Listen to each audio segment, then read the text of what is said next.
मित्रों, आप सभी इस बात से अवगत हैं कि इस समय संपूर्ण लोकतंत्र के प्रति अपमानजनक टिप्पणी करने वाले लोग सत्याग्रह के नाम पर महात्मा गांधी जी की समाधि पर जो कर रहे हैं उसमें सत्य के प्रति कोई आग्रह नहीं, अहंकार का दुराग्रह निर्लज्जता के साथ दिख रहा है। यह बात मैं इसलिए भी कह सकता हूं कि जब उन्होंने गांधी जी की समाधि और शब्द दोनों का प्रयोग किया है तो यह गांधी जी के प्रति भी एक अवमानना और दुराग्रह दिखता है, क्योंकि गांधी जी ने अपना पहला सत्याग्रह 1906 में ट्रांसवाल में सामाजिक कारण से किया था। भारत में 1919 में रोलेट एक्ट के लिए किया था। यह पहली बार अपने लिए, अपने निजी कारण से न्यायालय के द्वारा सजाए याफ्ता होने के बाद न्यायालय के विरुद्ध करते हुए दिखाई पड़ रहे हैं। इससे अधिक दुराग्रह और दंभ सत्याग्रह के आवरण में संभव नहीं है। हम बहुत स्पष्ट रूप से कहना चाहते हैं कि इस पूरी प्रक्रिया में जो कुछ भी हुआ वो एक न्यायिक प्रक्रिया का हिस्सा था। न्यायिक प्रक्रिया के द्वारा उन्हें सजा हुई और यह बहुत समय से भारत की संसद के द्वारा बनाया नियम है जिसके तहत उनकी सदस्यता स्वतः चली गई। जैसे अगर आपका एंट्रेंस एग्जाम का रिजल्ट खारिज हो जाए तो आप विश्वविद्यालय में प्रवेश ले चुके हों तो वह स्थान स्वतः आपका खारिज हो जाता है। यह इसमें लीगल पोजीशन है और यानी इसके लीगल, पॉलिटिकल और मॉरल तीनों एस्पेक्ट हैं। अगर आप पॉलिटिकल एंगल से देखें, जितने भी प्रकार के आरोप लगा रहे हैं वो निराधार हैं। भारतीय जनता पार्टी का स्पष्ट मानना है कि आपको जो जो कहना है कहिए, जो अपशब्द कहने हो कहिए, भाजपा के विरुद्ध कहिए, हमने उसे स्वीकार किया है। सरकार के विरुद्ध आपने कितना कुछ कहा, हमने उसे शांति से स्वीकार किया। प्रधानमंत्री श्री नरेंद्र मोदी जी के विरुद्ध कितना विषवमन किया, हमने उसके ऊपर भी शांत रहे। परंतु जब आप भारत के विरुद्ध बोलते हैं, पिछड़े समाज के विरुद्ध इस प्रकार की घृणा और वैमनस्य की बात करते हैं और उस पे आपको जब न्यायालय के द्वारा सजा होती है और फिर जब आप उसमें राजनीतिक आरोप लगाने का प्रयास करते हैं तो इसमें मुझे उद्दंडता और निर्लज्जता दोनों नजर आती है और यह हमें स्वीकार्य नहीं है, क्योंकि यह भारत और भारत की परंपरा का अपमान है। और याद करिए, अहंकार की बात हम क्यों कह रहे हैं? अहंकार इसी नियम के तहत बनने वाले अध्यादेश को फाड़ने में भी था और आज पालन करने में भी है। दूसरा, हमारे हृदय में जो पीड़ा है, गांधी जी की समाधि पे आप अपने तथाकथित सत्याग्रह में ऐसे व्यक्तियों को ले जा रहे हैं जिन्होंने हिंसा में बढ़ चढ़कर हिस्सा लिया था। श्री जगदीश टाइटलर, सत्य और अहिंसा के प्रतीक गांधी जी की समाधि पर न सत्य न अहिंसा, असत्य और हिंसा दोनों के प्रतीकों को सामने लेकर फिर आप यह आवरण ओढ़ने का प्रयास कर रहे हैं। और उससे अधिक हद तो तब हो गई जब कांग्रेस के वरिष्ठ नेता और राज्यसभा में कांग्रेस संसदीय दल के उपनेता प्रमोद तिवारी जी इस सीमा तक चले गए कि जब सजा दी जानी चाहिए तो परिवार को देखकर, यानी गांधी परिवार की पृष्ठभूमि को देखकर दी जानी चाहिए। यानी यह बहुत आश्चर्यजनक बात है। इसके अंदर भी एक संवैधानिक विषय है कि कांग्रेस पार्टी न्यायालय के न्यायिक विवेक से अपने को ऊपर समझती है। It means Congress party considered themselves superior than the judicial jurisprudence of the courts, and they will decide that in what manner and on what basis the court should give their final verdict. इसलिए मैं कहना चाहूंगा कि शायद, जिसे कहावत है ना हिंदी में, रस्सी जल गई पर बल नहीं गया। एक देश में दो विधान इन्हें आज भी चाहिए, एक विधान आम आदमी के लिए और एक विधान अपने परिवार के लिए। वैसे एक सरकार में 2 प्रधान तो वो चला चुके हैं और पार्टी में भी 2 प्रधान चला रहे हैं, यानी 2 प्रधान चला रहे हैं और परिवार के लिए 2 विधान इन्हें आज भी चाहिए। और फिर प्रमोद तिवारी जी कहते हैं परिवार की पृष्ठभूमि देख के देना चाहिए। तो मैं विनम्रता के साथ स्मरण दिलाना चाहता हूं कि आप ही के परिवार में आपकी दादी श्रीमती इंदिरा गांधी जी न्यायालय के द्वारा दोषी सिद्ध हुई थी चुनाव में धांधली के आरोप में। यह आपकी परंपरा है, पृष्ठभूमि है, और उन्होंने अपने को उसके बावजूद इंडिया इज इंदिरा कहा था। श्री राजीव गांधी जी भारत के पहले प्रधानमंत्री बने थे जो बोफोर्स में भ्रष्टाचार के आरोप में आए थे, और उन्होंने उसके बाद यह भी बोला था कि बड़ा पेड़ गिरता है तो धरती हिलती, यानी हजारों सिखों के नरसंहार को जस्टिफाई किया था। आपकी माता जी के छत्र छाया में चल रही सरकार में महात्मा गांधी की समाधि पर लिखे हे राम के राम को काल्पनिक कह दिया गया था।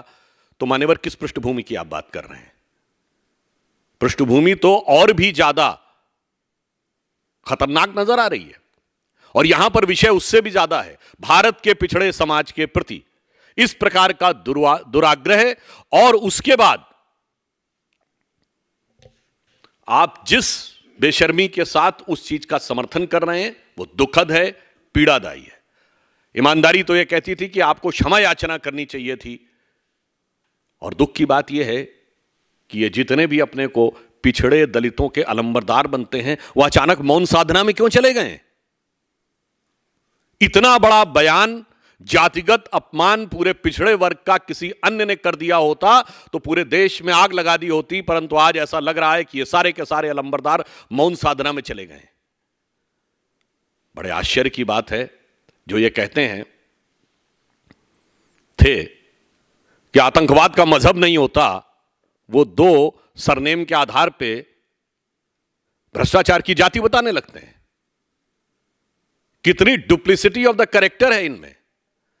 और मैं ये भी कहना चाहूंगा, शायद राहुल गांधी जी के लिए चोर शब्द बहुत भारी पड़ रहा है। 2019 के लोकसभा चुनाव में उनको इसी के लिए सर्वोच्च न्यायालय से लिखित माफी मांगनी पड़ी। मान्यवर, मैं कांग्रेस के नेताओं से कहता हूं पृष्ठभूमि यह है, न्यायालय के द्वारा लिखित माफी मांग चुके हैं, न्यायालय के द्वारा बेल पर हैं भ्रष्टाचार के आरोप में, और न्यायालय के निर्णय को मिसकोट करने के लिए अनकंडीशनल एपोलॉजी मांग चुके हैं। तो आप किस पृष्ठभूमि की बात कर रहे हैं? इसलिए मैं सिर्फ यह कहना चाहूंगा कि यह सत्याग्रह किस लिए, मैं स्पष्ट कांग्रेस पार्टी से पूछना चाहता हूं, यह तथाकथित सत्याग्रह किस लिए है? आपने पिछड़ी जाति का अपमान किया, उसको जस्टिफाई करने के लिए, या न्यायालय ने आपको सजा दी है तो न्यायालय के विरुद्ध है, या भारत के जिस नियम के तहत आपको उस सजा के कारण डिस्क्वालीफाई होना पड़ा है उसके विरुद्ध है, या हिंसा में शामिल लोगों को आपने इसमें साथ में लिया है तो यह अहिंसा के विरुद्ध है। इसलिए मैं यह कहना चाहता हूं कि यह कोई लोकतंत्र के लिए नहीं है। लोकतंत्र के अंदर राजनैतिक अहंकार का पूर्वाग्रह जिन लोगों में है और पिछड़ी जातियों के प्रति दुराग्रह जिन लोगों में है, यह उनके अहंकार का एक प्रदर्शन मात्र है और कुछ नहीं। और यदि मैं कहूं कि बहुत दुख की बात है, यह किसी भी भारतीय के लिए पीड़ा की बात है कि महात्मा गांधी की समाधि पर महात्मा गांधी के सत्याग्रह शब्द का प्रयोग यदि ये लोग करते हैं तो गांधी जी के सत्याग्रह और इस तथाकथित सत्याग्रह में उतना ही अंतर दिखता है जितना पंचतंत्र में भगत और बगुला भगत में। धन्यवाद। प्रियंका गांधी भगवान राम की तुलना राहुल गांधी से करती है, इसको लेकर देखिए, बहुत दुखद बात है, इससे पहले भी कांग्रेस के लोग ये कर चुके हैं। तो मुझे लगता है कि जिस भारत और भारतीय परंपरा की वो बात करती हैं, मुझे लगता है ये तो वो लोग हैं, बताइए आज कहां बैठे हुए हैं? मैंने तो ये बात पहले बोल दी, गांधी जी की समाधि पे जिस पे लिखा हे राम। गांधी जी का राजनीतिक दर्शन था राम राज्य, नित्य का भजन था रघुपति राघव राजा राम, अंतिम शब्द था हे राम।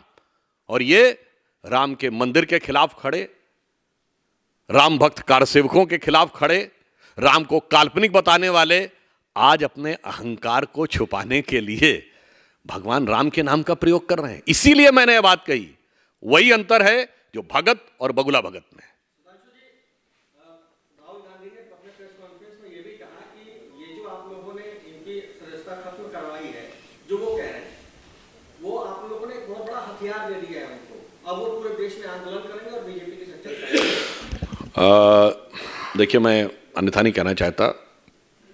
जिसको वो तथाकथित हथियार कह रहे हैं, ऐसे कितने ही हथियार वालों के तो वो साथ में खड़े रहे हैं। उन्होंने सहानुभूति व्यक्त की हथियार वालों के साथ, और उस हथियार के द्वारा उन्होंने लोकतंत्र को घायल किया है। इसलिए मैं ये कहना चाहता हूं, बहुत साफ, पुनः मैं अपनी बात कर रहा हूं, वो साफ करें कि इनका तथाकथित सत्याग्रह किसके खिलाफ है। पिछड़ी जातियों का अपमान किया, उसको न्याय संगत ठहराने के लिए, for which they are doing this.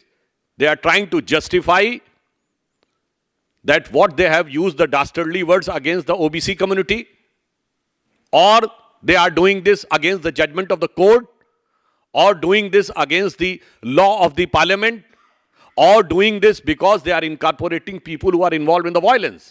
So this is against the non-violence. They should make it very clear. Sudhanshu ji, news 18 India के पत्रकार ने जब उनसे सवाल किया कि आप ओबीसी समाज का अपमान करें, तो उस पर राहुल गांधी बौखला गए। वो कहने लगे कि आपको तो होगा नहीं चाहिए। इस पर पत्रकारों का भारी विरोध है, इस पर क्या कहेंगे? देखिए, इसमें दो बातें हैं। राहुल गांधी जी भारत की राजनीति के, उनकी कई कैरेक्टरिस्टिक्स हैं। वो चिर युवा हैं, 50 पार करने के बाद भी युवा हैं। चिर व्याकुल भी हैं, आप देखेंगे वो हमेशा एजिटेटेड रहते हैं। पर चिर व्यथित भी हैं, दुखी भी हमेशा रहते हैं। और चिर कुपित भी हैं, गुस्से में भी हमेशा रहते हैं। तो he is a perpetually youth, perpetually frustrated and perpetually agitated. तो this is nothing but a reflection of his own characteristic. और जहां तक मुझे जानकारी है कि शायद वो पत्रकार शायद कांग्रेस बीट के ही थे। Rahul Gandhi also said that he will not, वो माफी नहीं मांगेंगे सावरकर की तरह, and he is standing by his words, and he is less than 4 weeks away from the jail if he doesn't go to the higher court. One thing I would like to say that in this context, Chief Minister of Maharashtra, Shinde ji, has already made it very clear that why Rahul Gandhi is continuously, consistently trying to disrespect Veer Savarkar. And on this context, I would like to speak. बिल्कुल, अरे हमारे उनकी उसमें सोच में बड़ा अंतर है। मैं ये बात पुनः दोहरा रहा हूं कि जब वीर सावरकर को तो 2 जन्मों का कारावास हुआ था। कब हुआ था? 1910 में। और 1910 में कांग्रेस का अध्यक्ष था विलियम वैडनबर्न। आप सावरकर थोड़ी हो सकते हैं कि जो अंग्रेजों से लड़के दो जन्मों का कारावास सह रहे हो। आप तो वो हैं जो अंग्रेज हुक्मरान की सदारत में बैठकर डिनर खाते थे, जिसके लिए अकबर इलाहाबादी ने लिखा था, कौम के गम में खाते हैं डिनर हुक्काम के साथ, रंज लीडर को है बहुत मगर आराम के साथ। तो वाकई कभी सपने में भी राहुल गांधी या कांग्रेस पार्टी वीर सावरकर के शौर्य और राष्ट्रभक्ति का मुकाबला नहीं कर सकती। It is for him to decide, because as per the laid down constitutional and legal procedure, he is having every right to move to higher court. So, whatever the decision of the court, we cannot predict whether he will get any relief from the higher court or not. We are not like that party, like the Congress, who considered themselves over and above the jurisprudence of the courts. अब ऐसे एक और बात बता दूं, मुझे अचानक ध्यान आ गया। जो प्रमोद तिवारी जी ने कहा कि गांधी परिवार के लिए अलग नियम होना चाहिए, तो उन्होंने ऐसे नहीं कहा है। हमें याद आ गया पिछली सरकार में जब हम लोग जाते थे एयरपोर्ट पे, तो जो विशिष्ट अतिथियों के लिए लाउंज होता, उसमें क्या लिखा रहता था? भारत के राष्ट्रपति, भारत के उपराष्ट्रपति, मुख्य न्यायाधीश, प्रधानमंत्री, मंत्री, सांसद, और नीचे लिखा रहता था श्री रॉबर्ट वड्रा। अलग विधान था परिवार के लिए।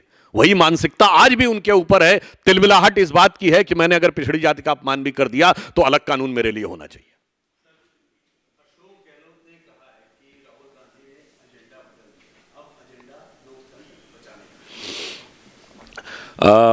वैसे तो मात्र कुछ महीने पुरानी तो बात है, पिछले साल जब एजेंडा यह था कि अशोक गहलोत को राष्ट्रीय अध्यक्ष बनाना है, और अशोक गहलोत जी ने ऐसा एजेंडा बदला कि भारत के इतिहास में पहला उदाहरण होगा कि जो पार्टी का संभावित राष्ट्रीय अध्यक्ष हो वो बागी हो जाए। तो मुझे लगता है कांग्रेस में एजेंडा कब कैसे किस आधार पे बदल जाता है ये तो पता नहीं, पर एक एजेंडा तय है कि भारत का अपमान करना है, मोदी जी के प्रति घृणा है, भाजपा के प्रति वैमनस्य है, और इसने कह दिया एजेंडा में एक और चीज जुड़ गई है कि पिछड़ी जातियों के प्रति भी अपमान और तिरस्कार है और उसके ऊपर मेरा अहंकार है। प्रियंका गांधी ने कहा है कि उनके इस देश के लोकतंत्र को उनके परिवार के खून से सींचा गया है, और भगवान राम और पांडव को उन्होंने पूछा कि क्या वो भी परिवारवादी थे। देखिए, मुझे बड़ा आश्चर्य होता है, आज तो ये तथाकथित सत्याग्रह गांधी जी की समाधि पे चल रहा है, अब वो कह रही है खून से सींचा, और हमें तो इतिहास में पढ़ाया कि बिना एक भी खून की बूंद बहाए आजादी मिल गई। तो भाई प्रियंका जी, क्या सत्य है ये तो बता दीजिए। जो आपकी सरकारों के दौरे हुकूमत में किताब में पढ़ाया गया कि गांधी जी ने बगैर खून की बूंद बहाए आजादी दे दी, या वो जो आप कहने का प्रयास कर रहे हैं। और फिर यदि ये कह रही हैं तो मैं कांग्रेस पार्टी को चुनौती से कहता हूं कि वो एक कांग्रेस का राष्ट्रीय अध्यक्ष स्तर का नेता बताएं जिसने अंग्रेजों के जमाने में जिसका खून बहा हो, जो अंग्रेज की गोली से मारा गया हो। नंबर 2, अंग्रेजों के समय में फांसी चढ़ा हो। नंबर 3, अंग्रेजों के समय में काला पानी गया हो। नंबर 4, लाला लाजपत राय जी जो 1920 में कांग्रेस के अध्यक्ष, उनको छोड़ दें तो जिसने लाठियां भी सही हों। हाँ, ऐसे बहुत से उदाहरण हैं कि अंग्रेजों के साथ मैत्रीपूर्ण सुमधुर संबंध के चलते हुए बड़ी सहजता के साथ, जलवाए जलाल के साथ, पूरे जमाल के साथ वो रहते थे। तो वो बता दें। कांग्रेस के सामान्य कार्यकर्ता बहुत से लोग जाते थे, उनके साथ हुआ होगा। मैंने कहा उस स्तर का कोई व्यक्ति बता दे तो मैं उनकी बात स्वीकार करने को तैयार हूं। अपनी ही बातों को काटना यह कांग्रेस की स्वाभाविक प्रवृत्ति है। और मैं पुनः कह रहा हूं, एक ही बात है, वह स्पष्ट करें, यह तथाकथित सत्याग्रह किसके खिलाफ है? पिछड़ी जाति के अपमान को जस्टिफाई करने के लिए है, कोर्ट के निर्णय के खिलाफ है, भारत के संविधान के खिलाफ है, या जिन हिंसात्मक लोगों को अपने साथ में रखा है यह उस अहिंसा के भी खिलाफ है। और मैं ये कहता हूं, यह सिर्फ भारत का अपमान नहीं है, भारत के न्यायालय का, लोकतांत्रिक व्यवस्था का अपमान नहीं है, यह महात्मा गांधी का भी बहुत बड़ा अपमान है कि एक व्यक्तिगत आरोप में सजाए याफ्ता व्यक्ति, जो पूर्व में एक नहीं अनेक मुकदमे झेल रहे हैं, जो भ्रष्टाचार के आरोप में बेल के ऊपर हैं, वो आकर गांधी जी के नाम का दुरुपयोग कर रहे हैं। यह देखकर भी बहुत पीड़ा होती है।